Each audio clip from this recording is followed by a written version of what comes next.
Ketemu lagi dengan Bang Ox. Jangan lupa like dan subscribe channel ini ya. Nyalakan lonceng notifikasi agar kamu tidak ketinggalan video-video terbaru dari kami. Silahkan menonton. Untungnya, perlindungan mayat perak itu sendiri cukup kuat dan tidak mengalami banyak kerusakan. Pedang hati dan pedang bulu putih menghantam tubuh menggunakan jindan tingkat tetua agung. Tetapi dua senjata sihir yang terbang tingkat atas diblokir oleh tubuhnya. 10. Taishuan Divine Thunder berkumpul di tubuh yang menampilkan jindan tingkat tetua agung. Dan petir itu berevolusi menjadi bola petir. Li Chen tidak terpengaruh oleh guntur dan kilat. Seorang yang berkuasa jindan pemurni tubuh setingkat tetua agung, keberadaannya sangat langka bahkan di benua Shu Utara. Bagaimanapun, baik sekte Shushan tempat dia berada, maupun sekte Shenluo tempat cloningnya Li Tianba berada, belum pernah mendengar keberadaan seperti itu. Kultivator jindan pemurnian tubuh pada level tetua agung sama sekali berbeda dengan mengaktifkan jindan biasa pada level tetua agung. Untuk mengolah tubuh hingga ke titik di mana ia hanya memilih lagi dari tahap jiwa baru lahir jauh lebih sulit daripada berlatih teknik lainnya. Masalah yang paling penting adalah masalah sumber daya. Masalah umum yang sangat umum terjadi pada teknisi transformator tubuh selama tahap pemurnian Qi dan pembentukan fondasi. Namun, jika berbicara tentang tahap jindan, jumlahnya semakin sedikit. Bahkan para praktisi jindan yang mengajarkan teknik konservasi tubuh hanya mengira sebagai latihan sekunder. Bahkan seorang kenalan seperti Li Chen yang tidak kekurangan sumber daya tidak pernah berpikir untuk mencapai tingkat sesepuh agung melalui latihan tubuh. Ini membutuhkan terlalu banyak sumber daya. Sumber daya tingkat 3 mungkin tidak cukup. Li Chen memikirkan, susu abadi Tian Luo, tingkat 4 yang telah diperolehnya. Emas pemurnian tingkat tetua agung. Saya khawatir dia adalah eksistensi teratas di tahap Naschen Soul. Berkat kuantum 01, ia dapat memikirkan banyak ide dalam sekejap. Begitu pihak lain menyerang, dia tidak tahu seberapa kuat serangan pihak lain, tetapi ada kemungkinan besar pertahanannya tidak akan mampu menahannya. Pikirannya bergerak, dan tubuh bayi palsu itu muncul di luar ruang komputer, tepat memegang tubuh tetua agung yang mengomunikasikan tubuh ramuan emas. Ini bukan suatu kebetulan. Ketika dia mengetahui bahwa Tiang Wei dapat mengendalikan tubuh bayi palsu, dia berpikir tentang cara menggunakan tubuh bayi palsu itu. Tubuh bayi palsu tersebut secara langsung berpartisipasi dalam pertempuran, tetapi selain menakut-nakuti orang, hampir tidak ada efek lain yang ditimbulkannya. Dalam kasus ini, meskipun tubuh bayi palsu itu bergerak lambat, ia telah melakukan gerakan bergerak di ruang komputer dan mempertahankannya. Begitu tubuh bayi dipanggil, ia bisa langsung memeluk musuh. Pada tahap jindan, Li Chen tidak percaya bahwa kekuatan manapun dapat lolos dari pelukan tubuh bayi palsu. Kultivator jindan pemurni tubuh tingkat tetua agung terbangun dari pengaruh iblis memasuki telinganya. Ia terkejut dan marah. Dia adalah senjata rahasia perusahaan dagang Tianxing. Setelah dia menunjukkan bakatnya yang luar biasa dalam latihan fisik, dia dibor oleh perusahaan dagang Tianxing. Setelah itu, ia menjadi bagian dari rencana untuk menangani benua Shu Utara dan dikirim ke benua Shu Utara. Dia menikmati sumber daya terbaik dari perusahaan dagang Tianxing dan memperkuat kekuatan pengawetan seluruh bangunan untuk dipilih. Melibatkan Naschen Soul setempat. Tidak perlu khawatir bahwa penggunaan penuh kekuatan spiritual Naschen Soul akan menyebabkan kerusakan yang tidak dapat diperbaiki pada lingkungan. Dengan kekuatan fisik murni ditambah kecepatan, bahkan bersaing dengan Naschen Soul dengan level yang sama perlu berhati-hati dalam menghadapinya. Belum lagi kemampuan level rendah lainnya. Dapat dikatakan bahwa tubuh yang menerbitkan Naschen Soul telah terbebas dari ikatan dan tidak terpengaruh oleh jaminan Naschen Soul untuk bertarung di daratan. Oleh karena itu, ancaman terhadap berbagai kekuatan lebih besar, dan pengaruhnya secara alami juga lebih besar. Siapa sangka ketika ia tengah berlatih dengan jujur di sini, Li Chen yang tiba-tiba muncul nyaris membunuh. Jika tingkatan Li Chen tidak terlalu rendah, bahkan jika Li Chen memiliki kekuatan jin dan tingkat menengah, kekuatan 10, Taishuan Divine Thunder, yang dilepaskannya akan cukup untuk melukainya dengan parah. Mata yang bertarung dengan jin dan tingkat tua-tua itu dipenuhi amarah, dan dia hendak menyerang sosok Li Chen yang menjauh, tetapi pada saat ini, ada sesosok yang memeluknya. Dia sangat percaya diri dengan kekuatan sendiri, dan berusaha keras untuk melepaskan diri, tetapi dia terkejut karena dia berusaha. Pendeta yang mempertahankan tetap kokoh seperti batu. Dia merasakan hawa dingin di hatinya. Dia 100% yakin bahwa tidak ada kekuatan di tahap jindan yang dapat menahan kekuatan yang luar biasa. Ini adalah keyakinan seorang jenius jindan tingkat tetua yang hebat. Maka kemungkinan yang ada hanya satu, orang yang memeluknya bukanlah seorang jindan yang mahir. Direktur Feng Yi, serunya saat melihat wajah orang yang memeluknya. Sebagai anggota cabang penting benua Beishu dari perusahaan perdagangan Tianxing, bagaimana mungkin dia tidak mengenali Direktur Feng Yi? Dia adalah atasan langsungnya, seseorang di tahap bayi palsu. Pengawas Feng Yi menghilang tanpa alasan yang jelas belum lama ini. Itulah alasannya Patriark Wang Zhao datang dari seberang laut dari kantor pusat perusahaan perdagangan Tianxing yang jauh. Namun, saat ini, dia melihat pengawas Feng Yi. Bagaimana mungkin dia tidak terkejut? Bab 337 Kepemilikan. Li Chen bergerak. Ia memusatkan seluruh niat pedang dan kekuatan spiritualnya pada ujung senjata sihir berdasarkan pedang tingkat 3 di tangan. Karena menguasai jindan tingkat tua-tua agung itu dikurung dalam tubuh bayi palsu, lengan tidak bisa bergerak dan tubuhnya tidak punya cara untuk menghindari serangan itu. Jadi serangan Li Chen mengenai tepat di jantungnya. Senjata berbasis sihir pedang tingkat 3 itu menyentuh kulit lawan, dan menimbulkan suara berdenting. Senjata berbasis sihir pedang tingkat 3 diblokir oleh kulit seorang ahli ramuan emas pemurnian tubuh tingkat tetua agung, dan bahkan kulitnya tidak rusak. Hal ini tidak terduga bagi Li Chen. Ia tidak menyerang sekalipun, tetapi terus-menerus, dengan kilat dan guntur yang membombardir satu titik. Dia mengira bisa menembus pertahanan inti emas tingkat tetua agung dengan cara ini, tetapi dia berhenti setelah menyerang lebih dari 10 kali berturut-turut. Berdasarkan umpan balik dari serangan itu, senjata ajaib penyelamat seumur hidup Kuantum 01 menyimpulkan bahwa mustahil untuk menembus pertahanan lawan. Dia juga melihat seringai di wajah termasuk jindan tingkat tetua agung. Bahkan Li Chen tidak dapat menembus pertahanan lawan, dan untuk saat ini dia tidak tahu harus melakukan apa. Senjata ajaib penyelamat hidupnya, Kuantum 01, menganalisis semua cara yang dimilikinya, mencoba menemukan cara terbaik untuk bertarung. Pada saat ini, pihak lain bereaksi. Sebuah pedang terbang muncul di tempatnya dan terbang menuju Li Chen. Kali ini giliran Li Chen yang menunjukkan ekspresi sarkastik. Faktanya, bagi seorang yang menguasai jindan tingkat tua-tua yang terutama mengkultivasi tubuhnya, ia memperoleh senjata sakti pedang terbang bukan untuk menyerang, melainkan untuk dipakai sebagai alat peraga terbang.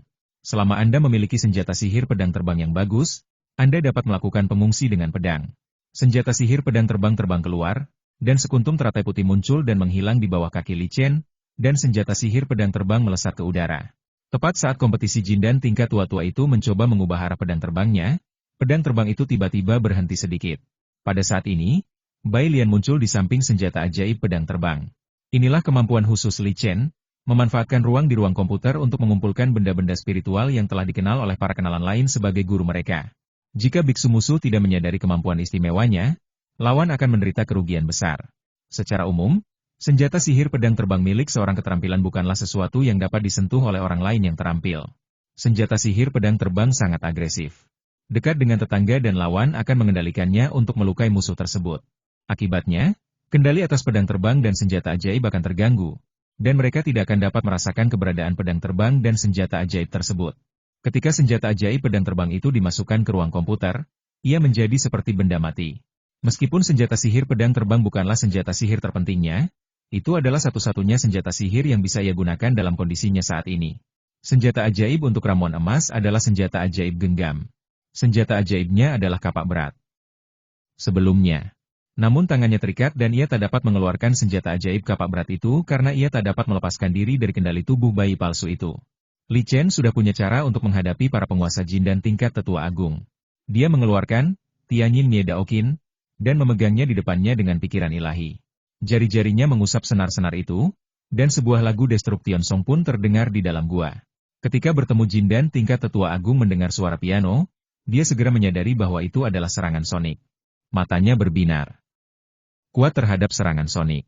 Tepat saat dia siap membela diri dan menghadapi serangan sonik Li Chen tiba-tiba membuka mulutnya dan mengeluarkan suara setan memasuki telinga. Meskipun dia pernah mengalaminya sebelumnya, dia tetap tidak dapat menahan serangan mental semacam ini. Iblis memasuki telinga, membuat pertahanan yang disiapkan oleh jin dan tingkat tetua agung menjadi tidak efektif. Suara piano memasuki telinganya dan pandangan mulai kabur. Sebenarnya, seorang level jin dan tetua agung tidak akan mudah diserang. Jika dia tidak dibatasi oleh tubuh bayi palsu, dia akan memiliki banyak cara untuk menahan serangan sonik. Selama lawan masih dalam tahap jindan, sebelum alunan musik piano mempengaruhinya, dengan kecepatan dan kekuatan, tanpa batasan apapun, ia pasti dapat melenyapkan mendengarkan yang memainkan piano sebelum alunan musik piano tersebut berpengaruh. Sekalipun ia tidak dapat berhadapan dengan pendeta yang sedang memainkan piano, ia dapat menjauh dari sumber suara itu. Masalahnya adalah dia sekarang berada di dalam tubuh bayi palsu dan hanya bisa mendengarkan alunan musik piano secara pasif. Oleh alunan musik piano. Menurut analisis senjata ajaib penyelamat seumur hidup Kuantum 01, pertahanan seorang yang melibatkan jin dan tingkat tetua agung nyaris sempurna. Tetapi tidak ada perlindungan yang mutlak, dan kelemahan mentalnya telah ditunjukkan dengan jelas sebelumnya. Tentu saja, kelemahan mental yang dimiliki jin dan tingkat tetua agung itu relatif. Namun ketika menghadapi Li Chen, seorang penguasa yang telah menguasai teknik rahasia serangan mental, semangatnya sedikit lemah. Benar saja, setelah menggunakan Demon Entering the Earth, untuk menerobos pertahanannya, suara, Heavenly Sound Destroying the Harp, pun mulai berefek. Miedaoku, membawa ke dalam ilusi. Li Chenjara menggunakan Tianyin Miedaokin untuk membawa musuh ke dalam ilusi. Ketika Li Chen menggunakan Tianyin Miedaokin, ia terutama menggunakan gelombang suara untuk melukai musuh secara langsung dan memikat musuh ke dalam ilusi, yang merupakan buang-buang waktu. Musuh-musuh yang pernah ditemuinya sebelumnya terlalu kuat untuk menghadapinya, atau bisa dengan mudah diatasi olehnya. Mata mencakup Jindan tingkat tua-tua itu kehilangan fokus, dan dia jatuh ke dalam ilusi yang diciptakan untuknya oleh Li Chen. Ilusi itu tercipta dari senjata ajaibnya Quantum 01 yang telah lama ia miliki, yang mengembalikan pemandangan disko di kehidupan sebelumnya di depan matanya. Mereka untuk menampilkan sosok mereka yang memiliki dampak besar padanya. Bahkan para penyihir dari Sekte Iblis tidak akan melakukan hal ini di depan umum, apalagi ratusan wanita melakukannya bersama-sama. Ia melupakan segalanya tentang dirinya sendiri dan, diiringi alunan piano, bergabung dengan kelompok pria dan wanita ini. Ia sama memanjakannya dengan pria dan wanita ini. Li Chen telah mempelajari penciptaan ilusi. Hal terakhir, yaitu memobilisasi hasrat batin seorang pendeta, merupakan hal yang paling sulit dan mengharuskan seseorang untuk terlebih dahulu memahami hati nurani pendeta itu sendiri. Setidaknya Li Chen belum mencapai level ini. Ia menggunakan metode paling dasar untuk menciptakan ilusi suara dan warna. Alasan mengapa saya memilih adegan disko di kehidupan saya sebelumnya alih-alih metode yang umum digunakan di dunia transmisi abadi adalah pilihan yang dibuat setelah perbandingan. Ilusi suara dan warna yang tercipta di dunia pertanda abadi biasanya didasarkan pada tarian setan surgawi yang dilakukan oleh para ahli wanita dari sekte setan, dengan beberapa detail yang ditambahkan ke dalamnya. Li Chen, yang pernah mengalami ledakan informasi di kehidupan sebelumnya, hanya memandang rendahnya ilusi yang tercipta dengan cara ini. Bahkan kebanyakan orang yang pernah mengalaminya akan terhanyut di dalamnya. Belum lagi para pendeta yang belum pernah melihat hiburan semacam ini. Hanya dalam secangkir teh, sang penguasa inti emas tingkat tetua agung jatuh ke dalam kebingungan yang mendalam, dan pikiran terbuka sepenuhnya. Melalui komunikasi dengan hantu surgawi, Li Chen tidak dapat merasakan adanya perlawanan dari tetangga inti emas tingkat tetua agung dari tubuh jiwa baru lahirnya. Li Chen mengeluarkan perintah, dan hantu surgawi terbang keluar dari tubuh jiwa baru lahir dan memasuki tubuh seorang penguasa inti emas tingkat tetua agung. Dalam keadaan normal, mustahil bagi Tiang Ui untuk mengendalikan seorang penguasa jin dan setingkat tetua agung. Tetapi karena pikirannya telah hilang dan ia tidak memiliki kesadaran untuk melawan, ia mampu melakukannya dengan mudah. Begitu hantu surgawi memasuki tubuh inti emas tingkat tetua agung, ia mulai memperkuat kekuatan mentalnya. Li Chen memperkuat kekuatan ilusinya, menyeretnya ke dalam ilusi. Di bawah serangan semacam ini, nyanyian inti emas tingkat tetua agung yang kuat terus tenggelam dan jatuh ke dalam jurang, tidak mampu melepaskan diri. Sampai kesadarannya hilang, dia tidak melawan sedikit pun. Pertahanan yang kuat melindungi tubuhnya tetapi gagal melindungi kesadarannya, dan hantu surga berhasil merasukinya. Dari umpan balik dari hantu surgawi, Li Chen merasakan bahwa hantu surgawi merasa tenang, dan jauh dari kata melelahkan seperti yang merasuki tubuh bayi palsu.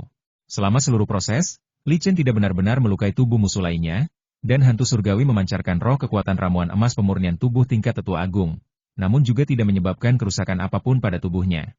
Artinya, jasad melibatkan jin dan tingkat tetua agung itu bukan saja tidak ada luka-luka, tetapi masih hidup, jika dalam taraf keadaan orang mati yang warisannya hilang dari jasad itu dianggap hidup. Li Chen menggelengkan kepalanya. Akhirnya dia menyaksikan kekuatan yang berkuasa Jindan di tingkat tetua agung. Dia bahkan tidak tahu nama yang melibatkan inti emas tingkat tetua agung di depannya. Tetapi bahkan seorang yang cerdas Jindan seperti itu begitu kuatnya. Jika Li Chen tidak mempunyai berbagai cara, dia mungkin harus melarikan diri hari ini. Dia berjalan mendekati jasad seorang yang melibatkan inti emas tingkat tetua agung dan menyelidiki tubuhnya dengan indera spiritualnya. Dengan kata lain, melibatkan Jindan tingkat tetua agung saat ini tidak memiliki jiwa. Jika tidak, dia tidak akan bisa menggunakan indera ketuhanannya untuk menjelajahi tubuh seorang penguasa tingkat tetua agung tanpa rasa ragu. Dia tidak tahu teknik pemurnian tubuh macam apa yang dipraktikkan oleh penguasaan jin dan tingkat tua yang hebat ini. Jaringan tubuhnya dipenuhi dengan pola yang terbentuk dari kekuatan spiritual dari dalam keluar. Tubuh ini hampir sama dengan tubuh bayi palsu yang pernah dilihatnya sebelumnya, tetapi tubuh bayi palsu ini satu tingkat lebih tinggi dari tubuh ini, sehingga melampaui tubuh ini dalam hal kekuatan dan perlindungan. Yang paling mengejutkan Li Chen adalah bahwa ramuan emas dalam tubuh kekuatan ramuan emas tingkat tetua agung masih ada, dan tidak hancur karena jiwa kekuatan tersebut telah menghilang, dan masih mempertahankan kekuatan spiritual penuhnya. Ramuan emas dari kekuatan pemurnian tubuh ini terhubung ke seluruh bagian tubuh melalui jalur kekuatan spiritual yang tak terhitung jumlahnya. Pola tersebut kapan saja. Fenomena ini sangat langka di dunia yang abadi. Bagi seorang pecinta Jindan yang jiwanya hilang akibat serangan jiwa, tubuhnya secara alami akan membiarkan Jindan menghilang secara alami sebelum kesadarannya hilang. Namun, situasi yang melibatkan Golden Elixir tingkat tetua agung adalah yang paling istimewa. Ketika ia memasuki ilusi, ia dirasuki oleh hantu surgawi. Saat hantu surgawi merasuki suatu tubuh, ia menggunakan tipu daya untuk membuat tubuh itu mengira tubuh itu adalah jiwa pemilik aslinya. Oleh karena itu, setelah pemilik jiwa aslinya meninggal, tubuh tidak membiarkan ramuan emas itu mati secara alami, tetapi sebaliknya percaya bahwa jiwa pemilik tubuh tersebut masih hidup. Tentu saja, terlalu banyak kebetulan dalam hal ini. Kedua, para melibatkan jin dan tingkat tetua agung terutama mengolah tubuh mereka dan tidak menanamkan teknik spiritual apapun. Nanti aku akan mempelajarinya pelan-pelan. Cincin angkasa tersebut mempunyai perlindungan spiritual berupa ramuan emas pemurnian tubuh. Namun sayang karena kematian jiwa itu sendiri, perlindungan spiritual pada cincin angkasa tersebut cepat menghilang. Kesadaran spiritual Li Chen dengan mudah memasuki cincin angkasa, dan dia melihat benda-benda spiritual di dalam cincin angkasa. Benda-benda spiritual di dalam cincin ruang angkasa itu sangat sederhana. Kedua botol giok itu memiliki ruang di dalamnya. Anda dapat mengetahui fungsinya dengan melihat namanya. Senjata sihir kapak besar, kapak berat yang dipegang dengan kedua tangan, senjata sihir jarak dekat yang berat dan sangat langka di kalangan pembudidaya. Sepotong batu giok, indera ilahi memasukinya dan menemukan bahwa potongan batu giok itu adalah latihan pembentukan tubuh yang disebut Kaisan Bati Gong. Kaisan Bati Gong adalah teknik pemurnian tubuh tingkat atas yang dapat dipraktikkan hingga tahap Naschen Soul. Lembaran batu giok juga berisi pengalaman latihan para pendahulu. Bab 338 dikepung. Li Chen membaca isi Kaisan Bati Gong dan mencatat semuanya dengan bantuan harta hidupnya Kuantum 01. Dengan banyaknya pengalaman yang dibayangkan sebelumnya yang dapat dijadikan referensi, senjata itu segera mengirimkan hasil analisis kepadanya. Data yang dikirimkan ke Li Chen oleh senjata ajaib kelahirannya Kuantum 01 jauh lebih cepat daripada jika dia mengamati dan mengingatnya sendiri. Li Chen tiba-tiba memiliki sebuah ide dalam pemikirannya, dan dia mentransmisikan rute sirkulasi kekuatan spiritual puncak inti emas, Kaisan Bati Gong ke Tian Gui. Setelah hantu surgawi mengendalikan tubuh pil emas pemurnian tubuh dan mencoba berlatih. Ia mulai beroperasi sendiri. Kalau dipikir-pikir, sebagai metode latihan utama dalam menyanyikan ramuan emas, wajar saja jika tubuh membentuk memori setelah ratusan tahun berlatih terus-menerus. Alasan mengapa Li Chen ingin mengaktifkan inti emas pemurnian tubuh berlatih, Kaisan Bati Gong, adalah untuk menerima inti emas dalam tubuh yang mengakui inti emas pemurnian tubuh. Bila tidak ada teknik yang dapat membantu memulihkan kekuatan ramuan spiritual emas, maka begitu roh surgawi mengendalikan tubuh pembudidaya ramuan emas untuk bertarung, jika kekuatan ramuan spiritual emas dikonsumsi terlalu banyak, maka akan membutuhkan waktu yang sangat lama untuk memulihkan kekuatan ramuan spiritual emas tanpa teknik. Dalam hal itu, pemurni tubuh inti emas akan kehilangan kemampuan untuk terus bertarung. Sistem pertarungannya terlebih dahulu. Li Chen tidak menahan biksu pemurni tubuh inti emas. Dia memasukkan semua biksu pemurni tubuh inti emas dan tubuh jiwa baru lahir ke dalam ruang mesin. Hantu surgawi kini memiliki dua tubuh untuk digunakan. Sisa waktunya, roh surgawi memasuki tubuh jiwa yang baru lahir dan dipelihara oleh tubuh jiwa yang baru lahir. Hantu surgawi juga mendapatkan banyak keuntungan kali ini.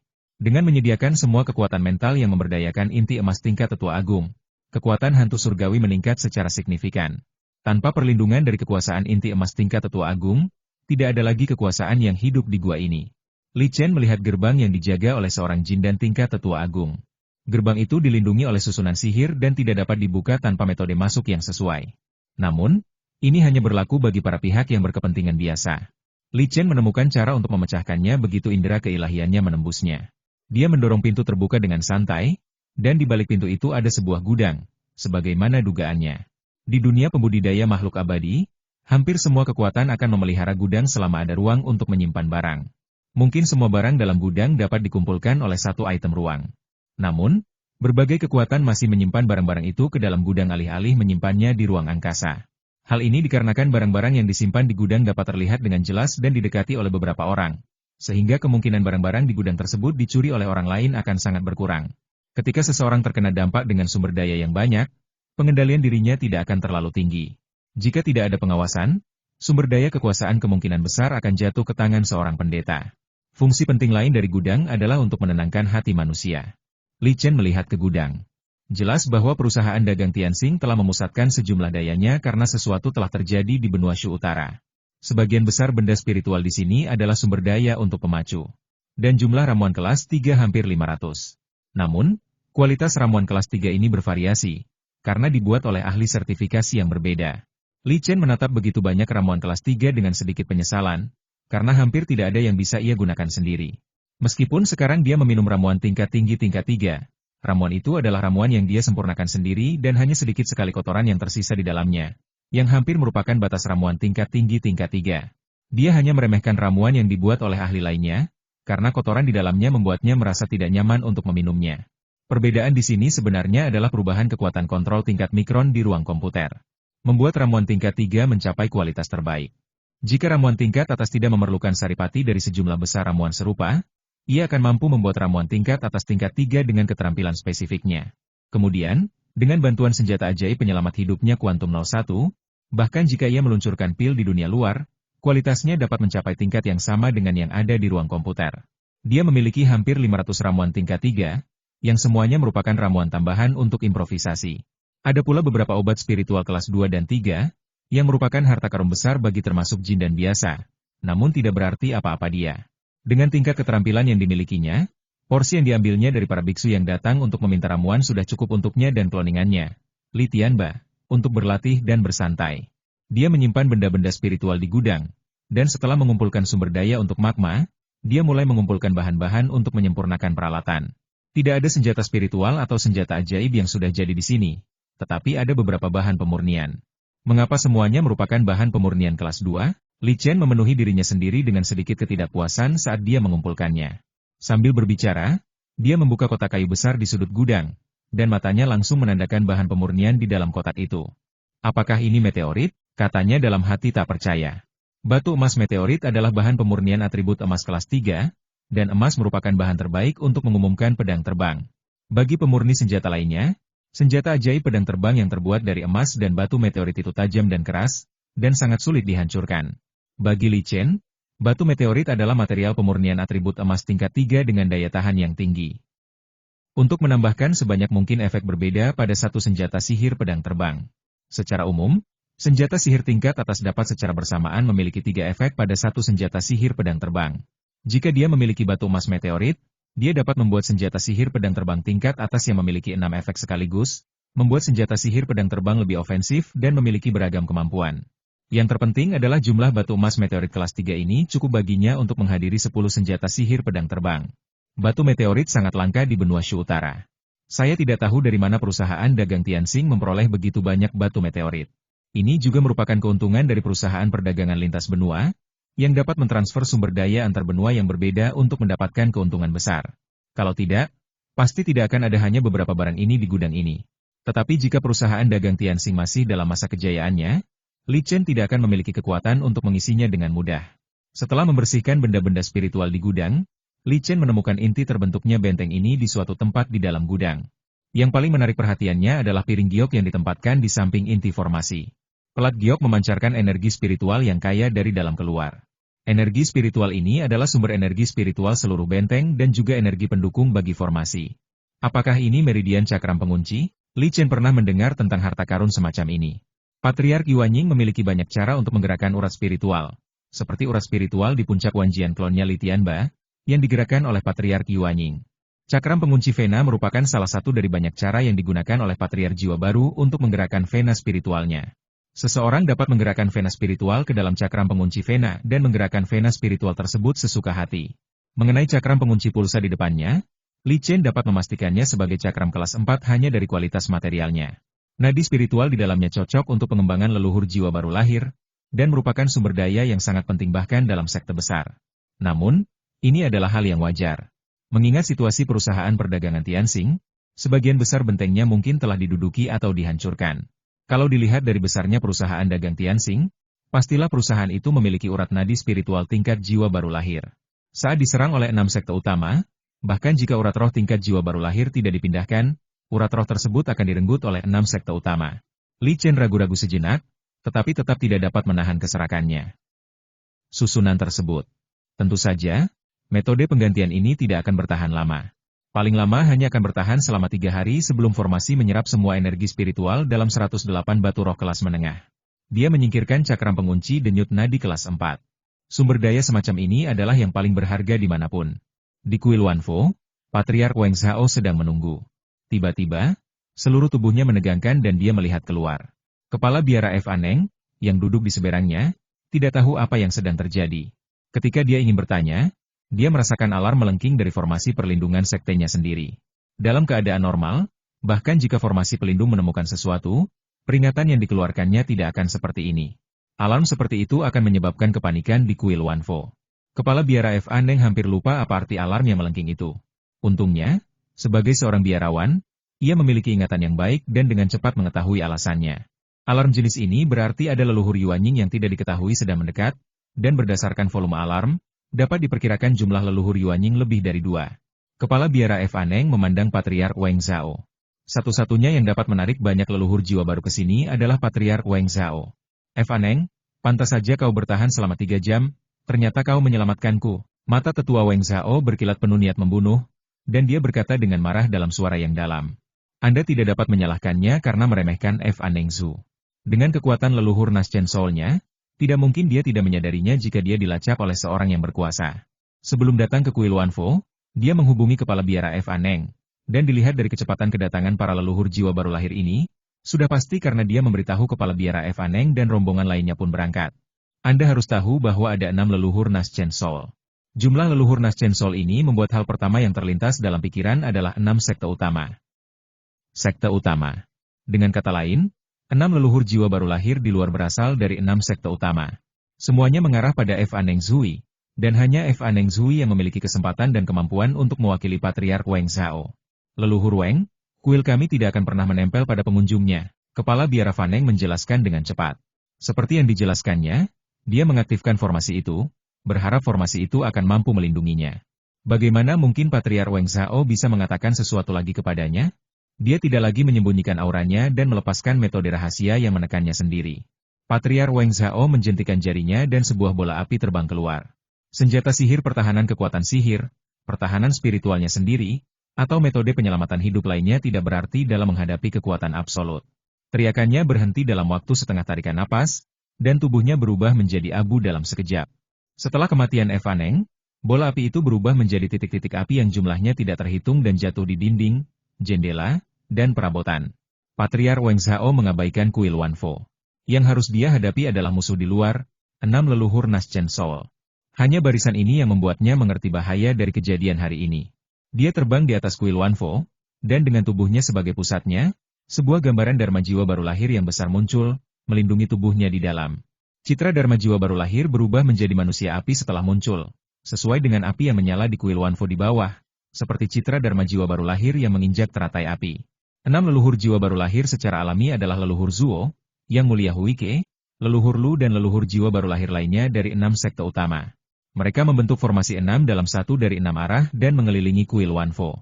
Mereka tidak berniat membantu menyelamatkan kuil Wanfo dari kebakaran.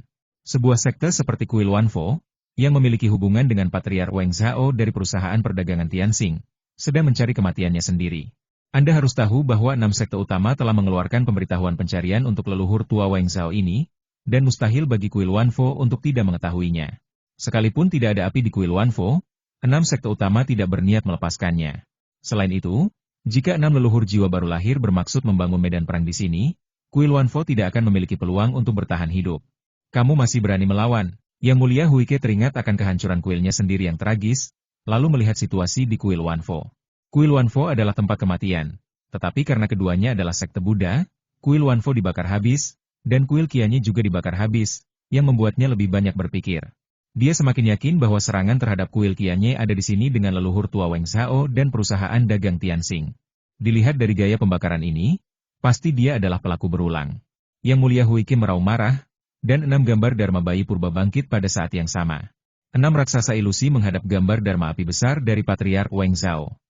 Bab 339 Pertempuran. Pertempuran besar di antara leluhur Yuanying, terutama yang terjadi di darat, jarang terjadi di benua Shu Utara.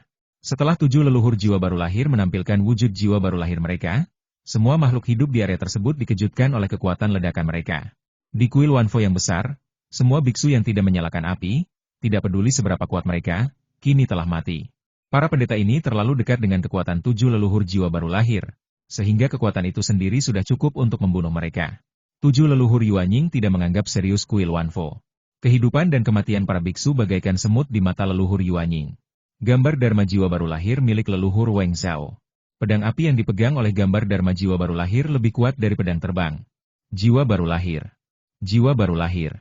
Hanya ketika dipegang di tangan, kekuatan spiritual yang sangat besar dapat ditambahkan ke senjata ajaib untuk melepaskan kekuatan terkuatnya.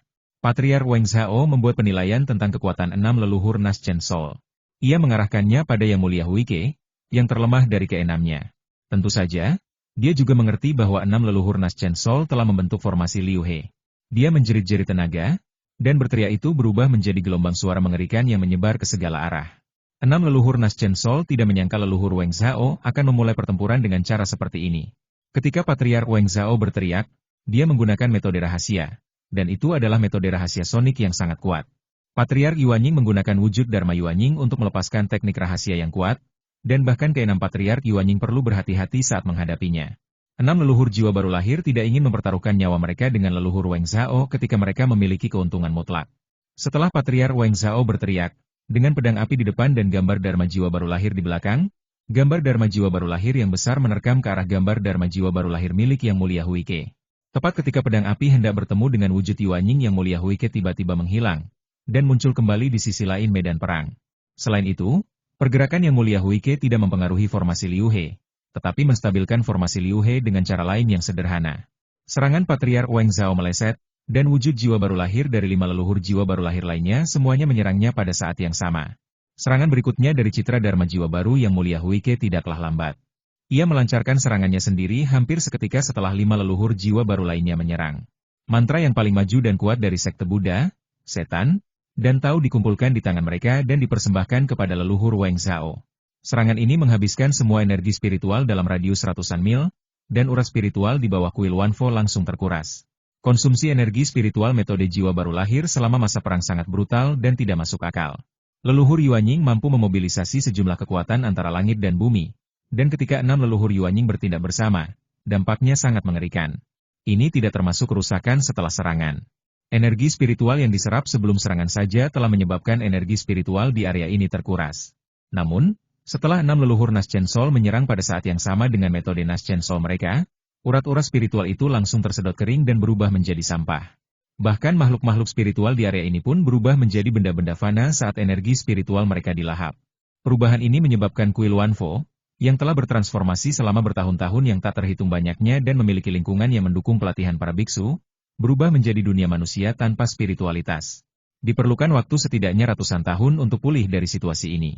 Anda harus tahu bahwa saat ini serangan citra Dharma jiwa baru lahir dari 6 leluhur jiwa baru lahir belum mendarat, tetapi konsekuensinya telah terjadi. Patriark Wang Zhao memancarkan keenam serangan yang jatuh ke dalamnya. Kilatan cahaya melintas di matanya, dan tubuh besar citra Dharma jiwa baru lahir tiba-tiba mengembang. Dia mengambil inisiatif untuk memicu diri citra Dharma jiwa baru lahirnya. Dan saat dia memperlihatkan dirinya dikelilingi oleh 6 leluhur jiwa baru lahir, dia sudah memikirkan tindakan balasan.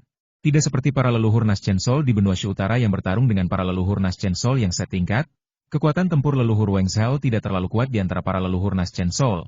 Ia memiliki pengalaman tempur yang sangat kaya. Benua Beishu. Bagaimana mungkin dia tidak tahu bahwa Yang Mulia Huike telah menguasai kekuatan supranatural kaki dewa?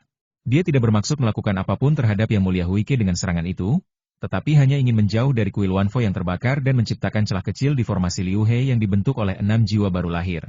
Meskipun Yang Mulia Huike berusaha keras untuk menjaga stabilitas formasi Liu He, Patriark Wang Zhao sangat ahli dalam formasi, dan gerakan Yang Mulia Huike menciptakan celah dalam formasi Liu He. Tentu saja, Patriark Wang Zhao juga tahu bahwa dia tidak dapat melarikan diri dari 6 leluhur jiwa baru lahir tanpa membayar harganya.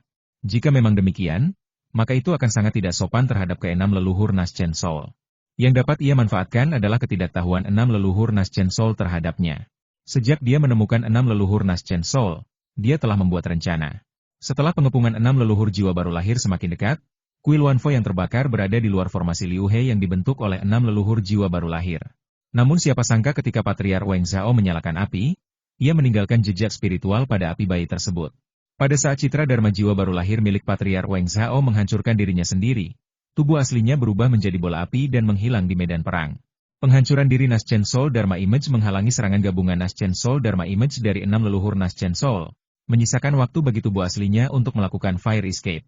Tangga darurat merupakan salah satu teknik melarikan diri yang sangat istimewa di antara sekian banyak teknik melarikan diri, dan hanya sedikit petani yang akan mempelajarinya. Alasan utamanya adalah karena kondisi untuk menggunakan jurus api terlalu keras. Kalau saja kuil Wanfo tidak terbakar oleh api bayi leluhur Wang Zhao, melainkan oleh api biasa, maka syarat-syarat dasar untuk melarikan diri dari kebakaran tidak akan terpenuhi sama sekali.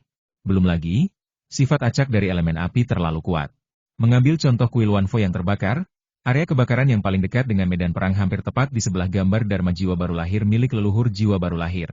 Jika Patriark Weng Zhao menggunakan Fire Escape untuk muncul di sini, dia akan berhadapan langsung dengan bentuk Naschen Soul dari leluhur Naschen Soul. Tangga daurat Patriark Weng Zhao memungkinkan dia muncul di lokasi pusat kebakaran di kuil Wanfo, yang juga merupakan lokasi di mana Guru F. Aneng menerimanya. Dia menghitung jarak serangan pertama. Jarak 100 meter merupakan jarak yang dapat ditempuh dalam sekejap oleh seorang Naschen Soul Dharmakaya. Namun jika Patriark Weng Zhao diberi sedikit waktu, ia dapat melarikan diri. Mereka tidak menyangka bahwa leluhur Weng Zhao akan begitu tegas dan menghancurkan dirinya sendiri sejak awal. Kekuatan ledakan diri memaksa mereka untuk memperkuat pertahanan mereka. Alasan mereka tidak mundur adalah karena mereka khawatir leluhur tua Weng Zhao akan melarikan diri. Dia bisa menggunakan Fire Escape. Seru leluhur tua Zuo. Tanpa leluhur Zuo mengatakan apapun, kelima leluhur jiwa baru lahir lainnya semuanya menyadari hilangnya api setelah ledakan diri. Kemudian, di kuil Wanfo yang terbakar, bola api berubah menjadi struktur Patriark Weng Zhao. Begitu sosok ini muncul, Naschen Soul meninggalkan tubuhnya tanpa ragu-ragu. Naschen Soul menopang tubuh itu dan berubah menjadi cahaya pelangi dan terbang ke kedamaian. Yang Mulia Huike bergerak paling cepat. Pada saat ini, dia tidak dapat mempertahankan, dan dia juga tidak perlu mempertahankan, formasi Liu He. Melarikan diri. 5 leluhur Naschen Soul lainnya menyimpan wujud Naschen Soul mereka satu demi satu, dan diikuti dengan ekspresi muram di wajah mereka. Alasan mengapa mereka tampak begitu tidak senang adalah karena mereka merasa ditipu oleh Patriark Weng Zhao. Leluhur Yuanying ini berada di puncak kekuasaan di benua Shu Utara. Kapan mereka pernah ditipu oleh siapapun?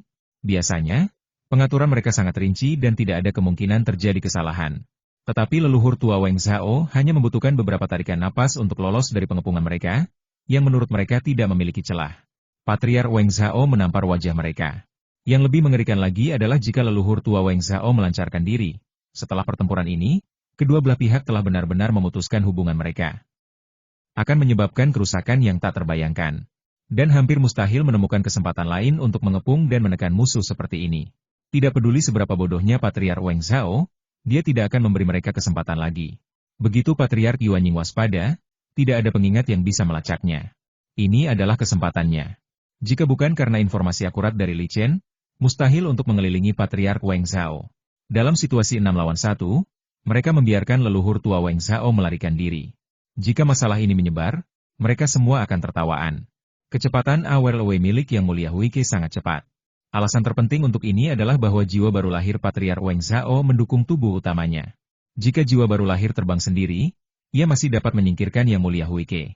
Namun, bagaimana mungkin Patriark Weng Zhao menyerahkan tubuh aslinya? Dia terus mengubah arah untuk menjaga jarak antara dirinya dan Yang Mulia Huike. Pada saat yang sama, di mulut jiwa baru lahirnya, darah emas yang berubah dari energi berubah menjadi sebuah pola. Darah emas itu disebabkan oleh luka-lukanya. Meskipun ia berhasil lolos dari pengepungan 6 leluhur Naschen Soul, harga yang ia bayar tidaklah kecil. Dharma Image dari Naschen Soul menghancurkan dirinya sendiri, yang menyebabkan kerusakan yang cukup besar pada Naschen Soul. Akibatnya masih menimpa tubuh utama. Itu adalah serangan 6 leluhur Naschen Soul, dan masing-masing dari mereka hampir sama kuatnya dengan dia. Kalau saja dia tidak menggunakan Fire Escape untuk melarikan diri, serangan gabungan dari 6 leluhur Naschen Soul pasti sudah mampu menghancurkan tubuhnya hingga menjadi bubur. Peledakan diri dari Naschen Soul Dharma Image miliknya merupakan cedera serius, dan akibat serangan yang diterimanya selama Fire Escape merupakan cedera kedua serius. Menghalanginya untuk menggunakan Escape Teknik W. Maka ia memilih membiarkan jiwa barunya meninggalkan tubuhnya dan melarikan diri dengan cara ini. Ketika jiwa baru Patriark Weng Zhao mengumpulkan pola yang terbuat dari darah emas di mulut, jantung berdarah. Meskipun darah emas ini disebabkan oleh cedera jiwa baru lahir, selama darah itu tidak keluar dari tubuh, darah itu masih dapat diserap secara perlahan dan digunakan untuk memulihkan cedera jiwa baru lahir. Tidak peduli apapun, dia akan terluka parah setelahnya. Namun, Yang Mulia Huike bagaikan duri dalam dagingnya. Yang Mulia Huike terus menggunakan teknik A World Away. Tetapi penatua Weng Zhao di depannya terlalu licik dan selalu mengubah arah secara tak terduga, membuatnya mustahil untuk mendekati penatua Weng Zhao. Dia tidak terburu-buru. Selama kita bertahan, orang pertama yang gagal adalah leluhur Weng Zhao. Patriark Weng Zhao berada di depan, dan Yang Mulia Huike berada di belakang.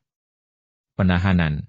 Tepat ketika Yang Mulia Huike mengira pencahayaan itu akan berlangsung lama, jiwa baru lahir Patriark Weng Zhao tiba-tiba terhenti. Jeda yang tiba-tiba ini membuat Yang Mulia Huike tidak dapat menghentikan momentumnya yang begitu dekat namun begitu jauh, dan dia muncul di depan jiwa baru lahir Patriark Weng Zhao dalam satu langkah. Jiwa baru lahir leluhur Weng Zhao telah bersiap untuk serangan itu. Saat jiwa baru lahir membuka mulutnya, sebuah pola emas terbang keluar. Yang Mulia Huike tidak dapat menggunakan A World Away saat ini. Untungnya, Yang Mulia Huike telah mempertahankan pembelaannya sendiri, dengan segel swastika Buddha menghalangi di depannya. Pola emas itu menghantam keras segel swastika Buddha, dan dengan suara ledakan keras, tubuh Yang Mulia Huike terlempar mundur. Rupanya jiwa baru lahir leluhur Weng Zhao telah menjadi sedikit lebih transparan. Serangan ini juga membuatnya membayar harga yang sangat mahal. Kejauhan dengan kecepatan yang lebih cepat. Bab 340 Perangkap. Li Chen duduk bersila di sebuah gunung sekitar 50 mil jauhnya dari markas rahasia perusahaan dagang Tianxing. Dia menempatkan 108 bendera tingkat 3 di dalam gua untuk menyembunyikan aura gua. Saat itu dia sedang menonton siaran langsung yang merupakan pertarungan antara 7 leluhur Naschen Soul.